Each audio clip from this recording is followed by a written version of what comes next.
کہ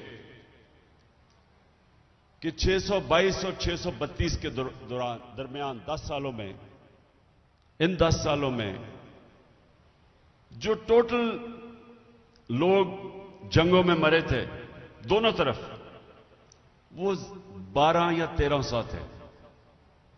10 سال میں 12 یا 1300 لوگ مرے تھے، اور سارا عرب 10 سال کے بعد نبی صلی اللہ علیہ وسلم کے نیچے، اسلام کے نیچے آ گیا تھا۔ 1 لاکھ سے کلومیٹر، اسکوائر کلومیٹر زمین سب ان کے نیچے آ گئی تھی۔ تو یہ سمجھنے کی بات ہے کہ یہ کوئی تلوار کے زور سے دین نہیں پھیلا تھا۔ یہ جو تبدیلی آئی تھی کہ 10 سالوں میں وہ سارا عرب بھی ان کے نیچے آ گیا، اور خون بھی نہیں بہا۔ جس طرح جب منگولین نے، انہوں نے بھی فتح کی تھی ایک دفعہ دنیا، لیکن کروڑوں لوگوں کی جانیں لی انہوں نے، اور خون کے دریا بہے۔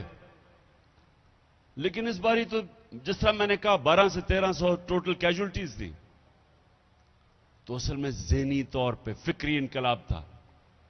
انسان بدل گئے تھے۔ قرآن کی جو آیت ہے کہ میں کبھی کسی قوم کی حالت نہیں بدلتا جب تک وہ قوم خود اپنی حالت بدلنے کی کوشش نہ کرے۔ تو انسانوں نے اپنے آپ کو بدلا تھا، اور وہ پیغام تھا قرآن کے اندر، اور وہ نبی صلی اللہ علیہ وسلم